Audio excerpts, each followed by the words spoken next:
The Raptors' comeback falls short as they lose to the New Orleans Pelicans 126-108. Welcome to Raptors Tonight. I'm Randy Urban, joined by Leo Rautins, Jack Armstrong, and Eric Smith. Leo, the Raptors started strong, quick 9 from Pascal Siakam, but then things unraveled pretty fast. How come?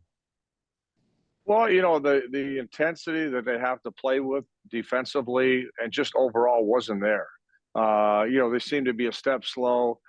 We had a lot of plays that we showed as far as Zion, for example, that, you could see they had a game plan, come try to get the ball out of his hands, but they allowed him to go away from the guy coming to help, right? Instead of sending him to the help, they allowed him to go the other way. So everything was loose. There was nothing tight. Nobody tried to flatten out on him. He was able to just penetrate and go where he wants to. So, you're not going to win. You're not going to win in a game like that if you can't match you're not going to match Zion with physicality, but you got to outsmart him, make him do different things, get him uncomfortable. And he pretty much had his way with very little resistance. And he's just too good for that. And that creates everything else for the rest of the team. So it wasn't a great defensive effort. And I think that allowed them to dig a hole the other way. Mm-hmm. Jack, was there an overall distinguishing theme of this game for you? Yeah, you go into this game, you say these teams are kind of mirror images. Turnovers, they like to force. Both teams do a good job getting on the offensive glass. Both teams do a pretty good job on the defensive glass. They're pesky. There's similarities. And tonight, the Raptors weren't able to get on the offensive boards for a good majority of the game. They were losing the turnover battle. I think New Orleans beat them at their own game. New Orleans was the feistier, peskier type team tonight. And, they're missing two good players in obviously in McCollum and Ingram. And it didn't even look like they weren't on the floor. But I tell you what, they're good. They are good. We all get caught up at, Phoenix and Denver and teams like that. And, if the Clippers are ever healthy with Kawhi and Paul George, yada, yada, yada. But I tell you what, the teams I enjoy watching in the West are Memphis and New Orleans.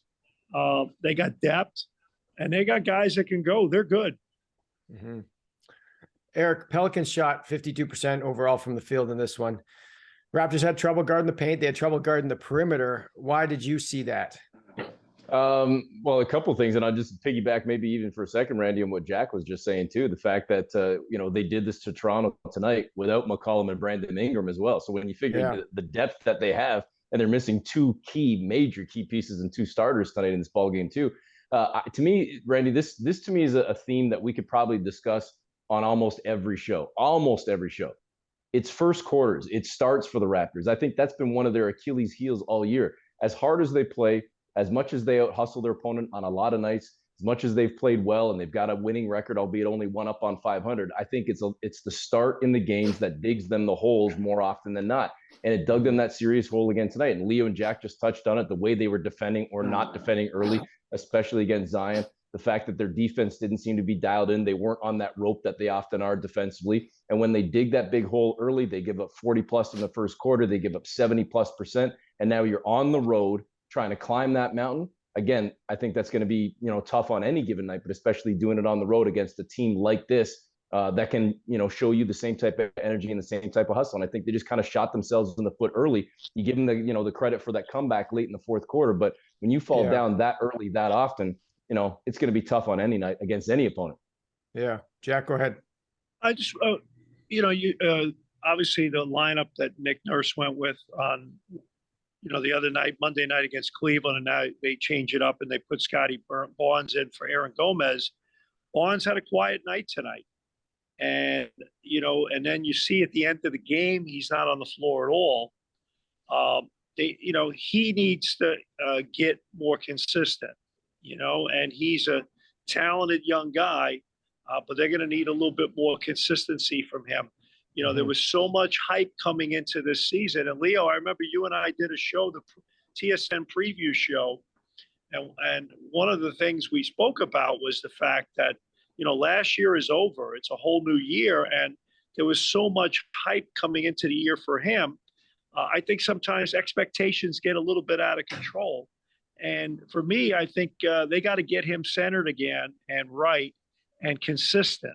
There'll be nights where he gives you a really nice performance, and then there's been a lot of other nights where it's been a little quieter. And he's very talented. He's got a chance to be a really good pro. But part of being a really good pro is being that consistent player every night. And just to the point of starting the game, starting the third quarter, getting out of the gate, being good. He's a good player, and they need him to be more impactful. Leo, I want to go back to Zion for a second, because you said that one of the ways to slow him down is that you have to outsmart him. And they obviously didn't. He had, 30 some odd points, 10 rebounds, 5 assists, 4 blocks, 2 steals. He filled the stat sheet. Is there any other way you can slow this kid down? Is there any way to neutralize him? Or is he just like, you got to hope for the best at this point? No, I mean, okay, it's not just outsmarting him. It's just you want to confuse him. You want to throw him different looks. And again, even if you could see early on the game, like I said, you'd have him. He's on the wing. He's got a primary defender, and then the guy comes over on the top side to try to trap him. Well, the guy that's guarding him has to push him to the trap, and you keep him there, right? Instead, either the guy comes at a bad angle, he just goes around that guy, and that guy becomes a screener in his own man, or he goes away from the help coming and drives baseline. And that happened numerous occasions. So that's 2 guys that are not communicating on what they're supposed to be doing, or they're not doing it properly. He come off a screen, and Thaddeus Young, instead of flattening him out and making him go through him, is on an angle already, and he gets beat going all the way down the lane. So, those are things that are fundamentally wrong. They're fundamental mistakes. If you're going to trap a guy, you got to trap him and not let him out, right? He can't go through 2 people. And with the idea is you want him to get rid of the basketball. If you're just going to let him decide how he's going to play that, you're not going to win the game. You're going to have a long night at the office, and that's exactly what happened. Eric, does he remind you of anybody in NBA history? No. I mean, I'm trying to think.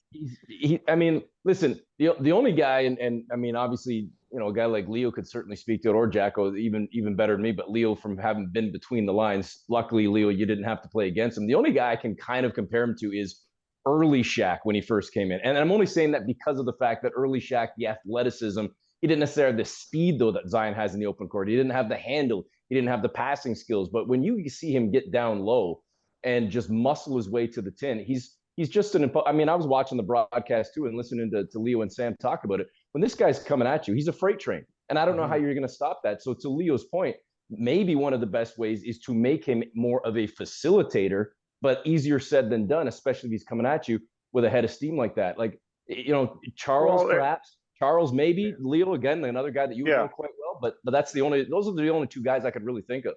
Yeah, I mean, they're not exactly the same, but if I had to think of somebody body type and game, I'd say Charles Barkley. But, to your point, remember what the Raptors did in 2019 when they won a championship. Everybody, remember in the past, you're playing Giannis Antetokounmpo. Gap him. Well, he builds up a head of steam, and now he's coming at you, and he's just going to go blow right by you. So what the Raptors did, they didn't gap him anymore. Remember Marc Gasol running up the half court just to get to him, slow him down. Don't let him pick up speed. Well, where was that? Zion Williams, he just went, he built up speed and went. You got to get in front of him. You got to make him go sideways. You got to make him go laterally. You can't just make him go north-south. And he just played a north-south game all game long. Jack, one of the positives the Raptors had tonight was obviously the play of Gary Trent Jr., 35 points off the bench, 3 steals, 6 triples. Do you like him coming off the bench? Is this a role that you think he can really flourish in? Well, I like how he's played the last 2 games, actually. And he's really putting the work in. And so it's, and guys go through slumps. Guys go through tough times. And looks like he's getting back on track now, which is encouraging. In terms of his role, whether he starts or comes off the bench, I'm curious now to see, what happens Friday night, Saturday night here. Like, do they go with the same lineup that they went with tonight? Or they shake it up again? Like, it's interesting. You saw the start of the second half. Koloko started in place of Thad Young. So again, like, is it going to be more matchup driven, or is it going to be more who are the better guys and we're going to play them? Clearly, obviously, if Gary Trent keeps doing what he's doing, he's definitely a player that deserves major minutes, whether you hear his name announced or he comes in 4 minutes later. But he'll clearly be on the floor in the games in the balance. But I think, those are part of the decisions, but I'll say this. They did not look like the same team that played Cleveland on Monday night. I mean, and that I guess that's my biggest thing walking out of this building tonight is that they did not look in any way, shape, or form like the same team tonight. And on Friday night against the Nets, they got to get back to being that team. Yeah. So Eric, then what do they have to do to get back to being that team? What's the most important thing that you saw or didn't see tonight that needs to happen on Friday? Well, I think the energy, period. I think we've touched on a little bit. The energy needs to be there from the jump. And I just think the Raptors didn't have it in New Orleans, and they've got to have it against Brooklyn. I think, from the opening tip, as cliche as it might sound, I think they've got to be dialed in from that energy standpoint. And then getting that lift from the second unit, Randy, I think is going to be key on Friday as well. And then we still don't know. Obviously, the game's only been over for a half hour, but what's the status of Chris Boucher with that injury that he looked like he sustained to his shoulder coming late in the ball game? Because then if you don't have him, and he's kind of been your energizer in that second unit, then that puts all that much more importance on the point you just brought up in terms of Gary Trent, whether he starts, when he comes off the bench. You might need him as that guy in the second unit, especially if you don't have a Chris Boucher, because you need some sort of a lift. But, I think that's the biggest key right now is the Raptors have, clearly, I think we'd all agree, they have talent individually. They have talent collectively. They've proven they can hang with any team, but they've also proven that they can also fall down to any given opponent on any given night if they're not locked in. And I think that they're going to beat you more with their hustle, with their energy, with the intangibles by outworking you than out-talenting you, if that makes sense. I think they're going to beat you with their style of play and with their tenacity more, just as opposed to leaning on, we're just going to out-talent you, because they're not that good to be able to just walk in and say, we can be playing at 50% or 75%. They got to be dialed in every single night. Yeah. Good stuff, guys. Going to stop you there. Next game for the Raptors is Friday in Brooklyn against the Nets. Tip-off goes at 7:30 p.m. Eastern. And after the game, be sure to catch Raptors Tonight on YouTube and NBA TV Canada. Thank you for watching, and we'll see you next time.